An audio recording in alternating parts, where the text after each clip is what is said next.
Hello les Power Girls! Bienvenue sur la chaîne qui vous pousse à réaliser tous vos rêves, même les plus fous, et surtout les plus fous. Aujourd'hui, j'ai envie de vous parler de l'importance de dépasser ses peurs. Tout le temps, à chaque instant. Façon de parler. Hein. Et j'ai l'exemple tout trouvé parce que juste avant de tourner cette vidéo-là, j'ai filmé une masterclass pour mon accompagnement de groupe Puissance Créatrice Illimitée. Le lien est dans la bio si vous voulez venir. Et donc j'ai tourné une masterclass, mais pour m'adresser à une audience complètement différente de mon audience habituelle. Et j'étais morte de trouille. J'ai essayé de repousser ce moment autant que je pouvais parce que j'avais la trouille, parce que parce que je m'adressais à une toute nouvelle audience. Et je sais pas du tout comment cette vidéo va être reçue, si ça va parler à cette nouvelle audience, si elle va se reconnaître dans ce que j'ai dit. Cette masterclass, c'était sur comment j'ai survécu au burn-out et comment la créativité m'a aidé à ne pas sombrer, encore plus, et à lâcher prise. Et cette fois, comme je vous disais, je m'adressais à une toute nouvelle audience et ça fait peur. Ça fait peur parce que vous, à force, je vous connais. J'ai presque l'impression... Enfin là, je sais à qui je m'adresse, plus ou moins, quand je parle. Il y a certaines personnes qui me regardent, que je connais. C'est vrai que j'ai une petite audience aussi, donc c'est facile. Mais bon, je connais le profil de personnes qui me regardent. Et puis, voilà, je sais à qui je m'adresse. C'est presque comme si je parlais à des potes ou à ma famille, ou voilà. Donc...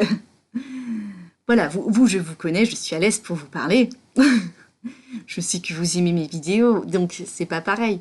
Mais là, oui, je m'inquiétais énormément, et je m'inquiète toujours, de l'accueil qui va être fait à cette masterclass. Est-ce que les gens vont aimer? Est-ce que cette nouvelle audience va accrocher? Est-ce que cette nouvelle audience va avoir envie de me suivre? Donc tout un tas de questions qu'on se pose. Et... il m'a fallu dépasser cette peur, sinon j'aurais jamais filmé la vidéo. C'est comme quand je me suis lancée sur YouTube, c'est pareil. J'avais peur, j'avais déjà enregistré des cours en ligne, donc j'avais pas si peur que ça. Et puis j'avais déjà fait des lives, donc j'avais pas si peur que ça. Mais quand même, c'est quelque chose, on se dit, mais punaise, mais est-ce qu'il y a des gens au moins qui vont regarder mes vidéos? Et d'un autre côté, avec l'expérience, j'ai arrivé à avoir assez de recul pour dire, mais moi, ça m'amuse de faire une vidéo. Moi, ça me fait plaisir de faire une vidéo. Alors même si personne ne regarde, je m'en fous. J'ai envie de faire cette vidéo, de la mettre sur YouTube, et puis voilà. Parce que ça m'amuse, parce que j'ai envie. Voilà, donc j'ai réussi à dépasser cette peur-là. Mais au tout début, ça me faisait peur. Quand j'ai fait mon premier webinaire, j'étais comme ça. Je crois que je vous en ai parlé un peu dans ma vidéo précédente. Hein. J'étais morte de trouille quand j'ai fait mon premier webinaire, et puis tout a cafouillé. Ça s'est bien passé quand même. J'étais morte de trouille la première fois que j'ai fait une dédicace. Parce que, c'est pas rien, quoi. De se mettre devant les gens, même encore maintenant, je suis morte de trouille. C'est peut-être aussi pour ça que c'est difficile pour moi de vendre sur les salons. C'est pour ça que je fais aussi moins de salons. Parce que j'ai beaucoup de mal à vendre en salon.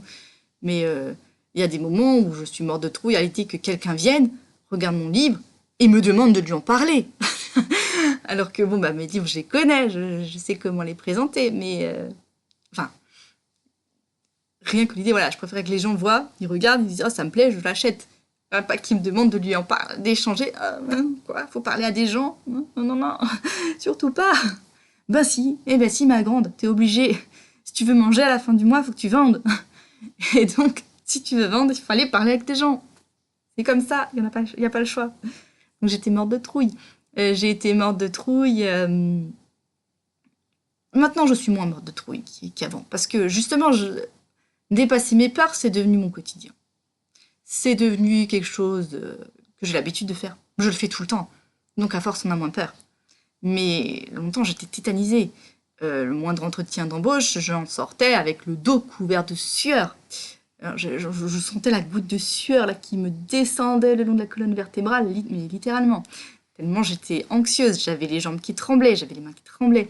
Même mon premier rendez-vous avec ma directrice de thèse, quand j'avais tenté de faire quand j'avais fait une première année de thèse, de doctorat, je suis jamais allée au bout parce que c'était trop de boulot.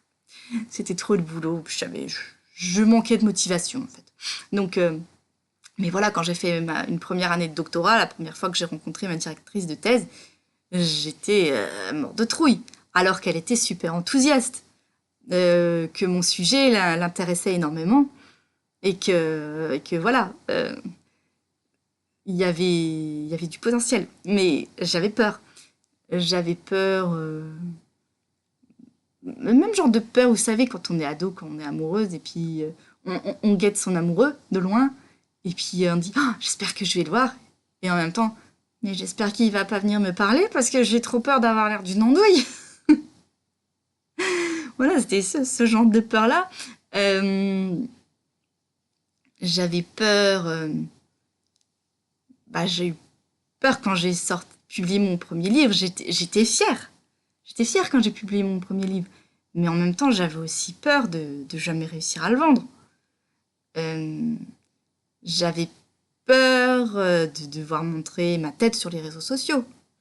Quand je me suis formée et que ma coach a dit, mais là, vous n'avez pas le choix, il faut montrer votre tête et tout. Merde, moi, je suis comme beaucoup de femmes, je n'aimais pas trop me revoir en photo. Hein. Quand on regarde dans le miroir, quand on se regarde dans le miroir, ça va à peu près. Mais quand on se voit en photo, on se trouve toujours l'air bizarre parce que dans le miroir, on voit notre reflet inversé. Donc on est habitué à notre reflet inversé. Quand on se voit en photo, eh ben, on se voit nous comme les autres nous voient, quoi. Et surtout, on se voit nous dans un sens où on n'a pas l'habitude, puisqu'on a l'habitude de se voir en inversé. Donc on se trouve toujours une tête bizarre en photo. Donc il m'a fallu beaucoup de temps pour que, j'arrive à faire des photos où j'ai pas l'air toute constipée. Mes premières photos, j'étais là. Après, je fais des photos, j'arrive à faire des photos, j'ai l'air d'une star. C'est de l'habitude aussi, hein, parce que... Bon, j'ai toujours aimé faire des shootings photos. Mais j'en faisais, voilà, comme ça, pour moi. C'était pas pour partager, même si j'ai eu une période, oui, où j'avais envie de partager, où j'ai partagé quelques photos de moi, mais parce que j'étais en quête d'approbation, on va dire. Donc je faisais des photos où j'étais super belle, avec beaucoup de maquillage et puis beaucoup retouché, parce que je recherchais l'approbation. Pour me montrer moi avec plus de naturel, c'était quand même difficile. Mon premier webinaire, comme je vous l'ai dit, celui où tout avait cafouillé et où j'étais morte de trouille, je m'étais mis énormément de maquillage, alors que je me maquille jamais d'habitude, parce que j'avais peur d'être trop moche, sinon. Après, à force, je me filme sans maquillage, parce que j'en mets jamais. Je suis pas super à l'aise avec du maquillage, en fait, parce que je suis quelqu'un qui se frotte beaucoup les yeux. Voilà, tout simplement. Je me frotte beaucoup les yeux, donc forcément, si je me maquille, j'en fous partout. J'ai l'air d'un panda au bout de 2 heures. Et le fond de teint, j'aime pas non plus, parce que j'ai l'impression que j'ai la peau qui étouffe en dessous. Donc, voilà, j'aime pas le maquillage. Parfois, j'aime bien mettre du rouge à lèvres, mais après, je peux plus faire de bisous à mon chéri ou à mes enfants, donc ça me saoule. Donc voilà, je me maquille pas. Et je me dis, mais après tout, je me maquille jamais. Pourquoi en vidéo je fais l'effort de me maquiller? Alors oui, je suis bien, mais c'est pas moi. Et puis, surtout, c'est flemme, quoi. Si je me dis, voilà, je vais faire une vidéo. Attends, mais d'abord, faut que je me maquille. D'abord, faut que je m'habille bien. D'abord, faut que ci. D'abord, faut que ça. Et puis, flemme, quoi. Non, je fais pas la vidéo parce que flemme de me maquiller. Et pendant un autre challenge, je fais toujours des challenges. Je me suis, vous avez les archives quelque part sur la chaîne, le challenge magique, où j'ai décidé de débriefer. J'en ai déjà parlé, de débriefer tous les jours en vidéo. Et là, c'est pareil, j'avais pas le temps de me maquiller avant. Des fois, on arrivait le soir, j'ai déjà pris ma douche et tout. Et je me suis dit, ah mince, j'ai pas fait la vidéo. Donc, tant pis, je filme les cheveux mouillés, je filme en pyjama, je filme avec les cheveux en pétard, ou pas super nickel chrome. Voilà, j'ai arrêté de chercher la perfection parce que, je suis une humaine. Je suis une humaine imparfaite. Et j'assume d'être une humaine imparfaite. On est tous des humains imparfaits. Et je veux vous parler à vous, humains imparfaits. Donc, pour vous parler à vous, pour connecter avec vous, humains imparfaits, ben moi, je me montre moi en humaine imparfaite, parce que c'est ce que je suis. Parce que c'est ce que je suis pas du genre à vouloir être toujours super bien fringuée, à être... Enfin, il suffit que j'achète des habits jolis, et des habits qui me plaisent, et je me trouve super bien fringuée. J'ai pas besoin d'être en tailleur pantalon pour me trouver super bien fringuée. Là, voilà, j'ai un sweat à capuche, qui est quand même super canon. Voilà. C'est de la collection du youtubeur Louis San, si vous connaissiez. Je n'ai pas de partenariat, c'est pas un placement de produit, c'est juste que j'adore ce sweat. Voilà. Et que si vous voulez le même, eh ben je vous donne la référence, comme ça vous pouvez l'acheter. Et j'ai un bas de jogging. Et je me trouve bien fringuée, parce que comme ça je suis à l'aise. En tailleur pantalon, je suis pas à l'aise. En tailleur pantalon, ça me serre le ventre. En tailleur pantalon, j'ai l'impression que je peux pas bouger. Donc je me trouve pas bien habillée, je me trouve classe, ouais, mais je suis pas à l'aise. Et moi, ce que je veux, c'est être à l'aise pour me sentir cool, pour me sentir bien. J'ai envie de me sentir à l'aise. C'est tout. Je peux pas me sentir bien, me sentir cool en n'étant pas à l'aise. J'ai juste l'impression, voilà, je mets un truc super stylé, je lui dis, allez, je vais poser pour des photos sans bouger et c'est à peu près tout ce que je peux faire avec. Et dès que je peux, j'enlève. Voilà, c'est tout. Donc, ouais, je cherche pas à me montrer parfaite parce que je suis pas parfaite. Et, et voilà, on arrive au bout du moment où je tourne en rond. Non, je reviens, non, je m'égarais un peu du sujet, mais voilà, il faut dépasser ses peurs et pour oser se montrer en tant qu'humaine imparfaite. Oui, désolée, je tripote mes cheveux, c'est un petit tic nerveux de quand, voilà, un petit toc d'hyperactive et un petit toc de je stresse, alors je tripote mes cheveux. Et j'ose vous le montrer que voilà, ça me stresse. Des fois, je suis quand même un peu stressée de faire des vidéos, surtout quand je commence à plus trop savoir quoi dire. Donc, je tripote mes cheveux et je vous le montre et je m'en fous. Voilà, je tripote mes cheveux quand je suis nerveuse. Euh, et quand je sais pas quoi dire. Donc, c'est important de dépasser cette peur qu'on a de paraître imparfait. Parce que personne n'est parfait, justement. Les gens ne sont pas parfaits. Et il faut arrêter de vouloir montrer du parfait. Et dépasser ses peurs, ben, c'est super instructif. Parce que ben, on se rend compte qu'en fait, finalement, ben, le truc dont on se faisait toute une montagne, finalement, c'est rien. Finalement, c'était pas grand-chose. Finalement, on y a survécu. Première fois que j'ai dû faire une page de vente, j'étais mort de trouille. Et puis finalement, bon, bah ça va, j'ai réussi à faire une page de vente. Et puis maintenant, bah, mes pages de vente, je me débrouille. Voilà, je m'en sors pas trop mal. Je sais pas si elle fonctionne derrière. Je sais pas si je l'ai fait si bien que ça, parce que j'ai pas toujours autant de ventes que je voudrais. Mais voilà, enfin, j'arrive à faire une page de vente, quoi. Je suis plus complètement tétanisée devant, devant ma page à me dire putain, mais j'écris quoi. Maintenant, je sais. Je sais au moins comment la structurer et à peu près quoi dire dedans. Il y a certainement moyen de peaufiner. Mais bon, le principal, c'est que j'arrive à faire une page de vente. Alors que je n'ai jamais appris à faire une page de vente. J'ai toujours été tétanisée quand j'ai dû quand je devais faire des exposés, quand je devais les présenter. Là, il y a encore des choses qui me terrifient. J'aimerais faire un jour une conférence en présentiel, et même un jour, rêve absolu, faire une conférence TEDx. Mais déjà, dans un premier temps, faire une conférence en présentiel, et je procrastine parce que j'ai peur. J'ai peur de bafouiller, alors que je bafouille tout le temps dans mes vidéos et que je m'en fous et que vous vous en foutez. J'ai peur d'intéresser personne. J'ai peur de me retrouver... J'ai peur à la fois qu'il y ait plein de gens et à la fois qu'il y ait pas beaucoup de monde. J'ai presque peur qu'il y ait pas beaucoup de monde, en fait, que beaucoup de gens. Parce que, quelque part, quand il n'y a pas beaucoup de gens, bah, tu les vois qui te regardent. Tu vois ces gens qui te regardent, qui attendent quelque chose de toi. Que quand il y a toute une foule, ben, ça devient une masse de personnes. Quand tu as 2 ou 3 personnes, tu les vois, ces 2 ou 3 personnes. Tu peux pas les louper. C'est vraiment 2 ou 3 personnes. Ce sont des personnes. Que si tu es un groupe, ben, ça devient une masse de gens. C'est plus vraiment des personnes. Donc, tu les perçois plus comme des individus, mais comme un groupe, une masse. Donc, C'est presque des fois plus facile de parler à beaucoup de gens que de parler à pas beaucoup de gens. Et donc j'ai peur. Et je procrastine. Euh, Comme dit, j'ai peur. Y a plein d'idées aussi qui me viennent et que je procrastine parce que j'ai peur. Parce que j'ai peur d'y passer beaucoup de temps pour rien, mais j'ai peur que voilà, j'ai peur que ça marche pas. Euh, alors que ça coûte rien. Enfin, je veux dire, ça me coûte un peu de travail, mais voilà, j'ai rien à perdre à le faire.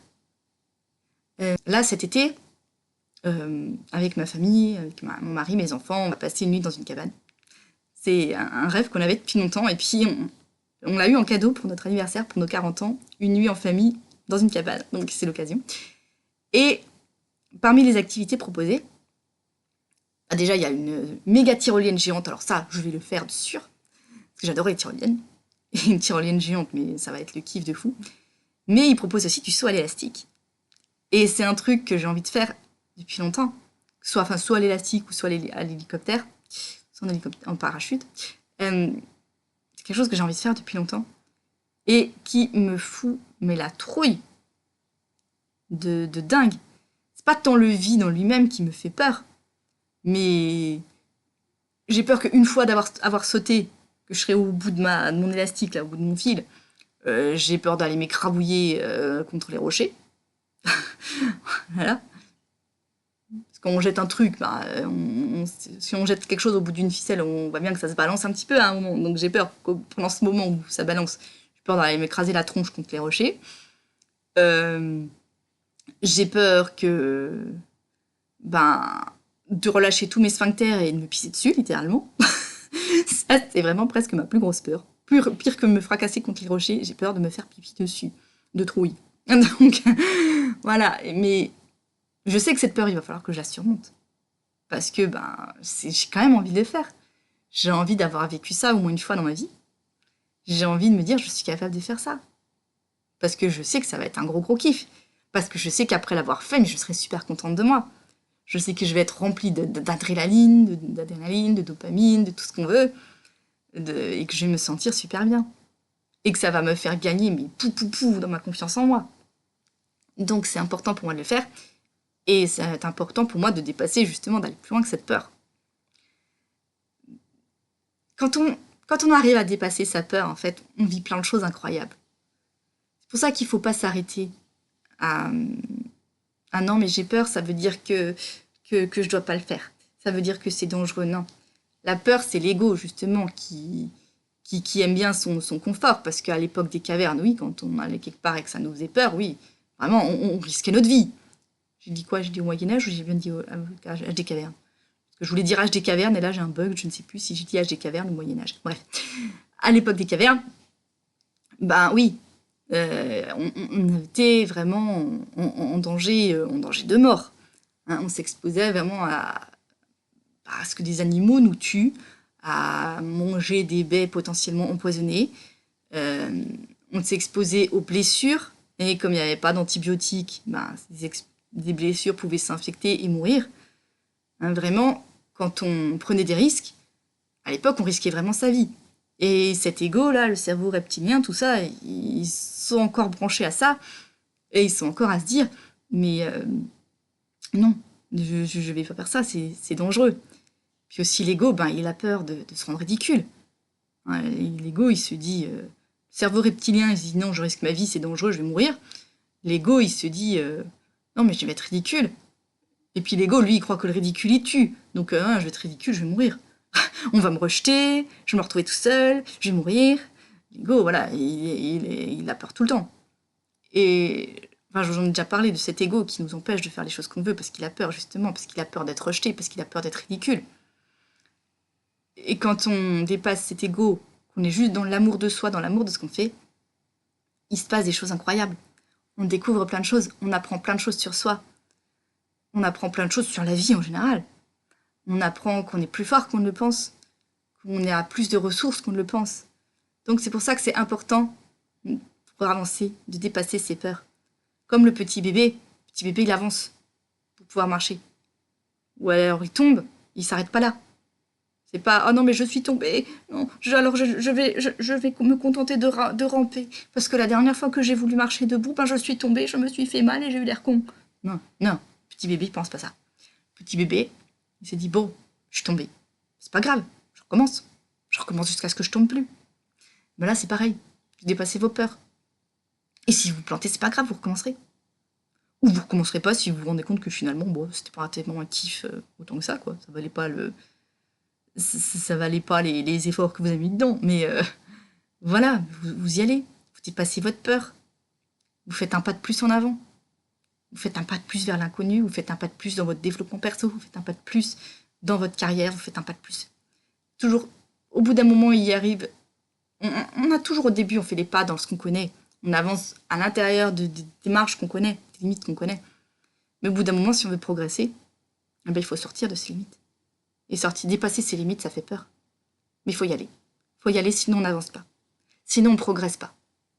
C'est tout. C'est tout. Et la peur, c'est rien. La peur, c'est l'ego. La peur, c'est l'ego qui a peur d'être ridicule, qui a peur d'être rejeté. On s'en fout. Personne ne va vous rejeter. Personne. Parce que des erreurs, tout le monde en fait. Tout le monde se plante tout le temps. Et surtout ceux qui osent. Ceux qui osent, ils se plantent 10 fois plus que les autres. Mais en même temps, ils ont une vie 10 fois plus intéressante. 10 fois plus riche, 10 fois plus magique. Donc allez-y. Allez vers ce qui vous fait peur. Dépassez ces peurs. Allez-y, la boule au ventre, on s'en fout. Ça va pas vous tuer. Allez faire cet exposé avec cette goutte de sueur qui vous coule jusque dans l'arrêt des fesses. Comme je l'ai fait des dizaines de fois. Allez-y. Allez-y, vous verrez que personne va vous manger. Personne va vous attendre à la fin pour dire oh, c'est nul. Peut-être qu'il y aura des haters. On s'en fout. Ces haters, ils sont là pourquoi? Parce que eux, ils ont pas osé. Parce que eux, ils restent avec leur boule au ventre. Parce que eux, ils osent pas. C'est pour ça qu'ils sont aigris. Parce que eux, ils ont pas osé. Donc on s'en fout des haters. On s'en fout. Donc allez-y. Allez-y, allez vers ce qui vous fait plaisir, allez vers ce qui vous passionne, allez vers ce qui vous fait envie, même si vous avez peur. C'est pas grave. Il ne va rien vous arriver de mal, au contraire. Il peut vous arriver que des trucs bien. Sur ce, je vous fais tout plein de gros bisous. Et je vous dis à la semaine prochaine. Bye bye.